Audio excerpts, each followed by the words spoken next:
কোটা সংস্কার আন্দোলনে উত্তাল পুরো দেশ। সাধারণ শিক্ষার্থীদের এই কোটা সংস্কার আন্দোলনে সমর্থন জানিয়েছেন বিভিন্ন শ্রেণী পেশার সাধারণ মানুষ। মঙ্গলবার দুপুরের পর থেকেই আন্দোলনরত ছাত্রদের সঙ্গে একাত্মতা জানিয়ে সামাজিক যোগাযোগ মাধ্যমে নিজেদের অবস্থান তুলে ধরেন দেশের ক্রীড়াবিদরা, যার শুরুটা হয়েছিল ক্রিকেটার তাহিদ হৃদয়ের হাত ধরে, এরপর শরীফুল শান্ত। এভাবেই একে একে প্রতিবাদ জানাতে দেখা যায় মুশফিক, আফিফ, নাইমদের মতো দেশসেরা আর্চার রোমান সানাকেও। আন্দোলনরত শিক্ষার্থীদের পাশে দাঁড়াতে দেখা গেছে অলরাউন্ডার মেহেদী হাসান মিরাজকেও। সামাজিক যোগাযোগ মাধ্যম ফেসবুকে এক স্ট্যাটাসে তিনি শিক্ষার্থীদের পাশে দাঁড়ানোর কথা জানিয়েছেন। যদি শিক্ষা জাতির মেরুদণ্ড হয়ে থাকে তবে শিক্ষার্থীরা হলো হৃৎপিণ্ড। নগদের কাছে সব গ্রাহকই প্রিয়, তাই তো সারা দেশে ক্যাশ আউট চার্জ সবচেয়ে কম। আর সে কারণেই আরো রক্ত ঝরুক, খালি হোক কোনো মায়ের কোল, সেটি চান না মেহেদী হাসান মিরাজ। মিরাজের চাওয়া শুধুমাত্র এই শান্তি। জাতীয় দলের ওপেনার তানজিদ হাসান তামিমও একাত্মতা জানিয়েছেন দেশের ছাত্র সমাজের সঙ্গে। টেকনাফ থেকে তেতুলিয়া কোনো রাজপথ আর যাতে রক্তে রঞ্জিত না হয় এবং সঠিক পদক্ষেপ ও যৌক্তিকতা বজায় রেখে সবকিছুর সমাধান হোক, এটাই দাবি করেছেন এই তরুণ ক্রিকেটার। বাংলাদেশ দলের আরেক ওপেনার নাঈম শেখ লিখেছেন, 56,000 বর্গমাইলের লাল সবুজের পতাকা আমার ভাই বোনের রক্তে আর রক্তিম না হোক।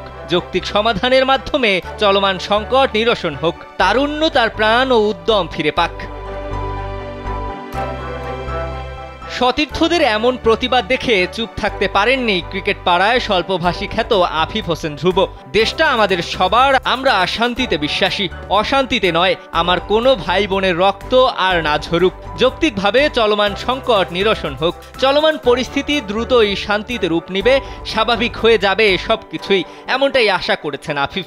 এইচপি ইউনিটের হয়ে বাংলা টাইগার্সের সঙ্গে প্রস্তুতি ম্যাচ খেলতে ব্যস্ত থাকলেও দেশের এমন পরিস্থিতিতে চুপ থাকতে পারলেন না ধ্রুব। ক্রিকেটারদের মতো সামাজিক যোগাযোগ মাধ্যমে সরব হয়েছেন দেশের আর্চার রোমান সানাও। নিজের ফেসবুক ওয়ালে মোনাজাতের ইমোজি দিয়ে একটি ছবি পোস্ট করেছেন। তাতে লেখা, শুধু কোটা নয়, গোটা দেশটাই সংস্কারের প্রয়োজন। দেশের এমন বিশৃঙ্খল পরিস্থিতিতে এভাবেই হতাশা ব্যক্ত করেছেন সাবেক এই পদকজয়ী আর্চার। সাধারণ ছাত্র ও পুলিশ ছাত্রলীগের সংঘর্ষে ঢাকা, চট্টগ্রাম ও রংপুরে ঝরে গিয়েছে 6টি তাজা প্রাণ, যা দেখে শুধুই ঘৃণা ঝরেছে অনূর্ধ্ব-19 বিশ্বকাপজয়ী দলের অধিনায়ক আকবর আলীর কণ্ঠে।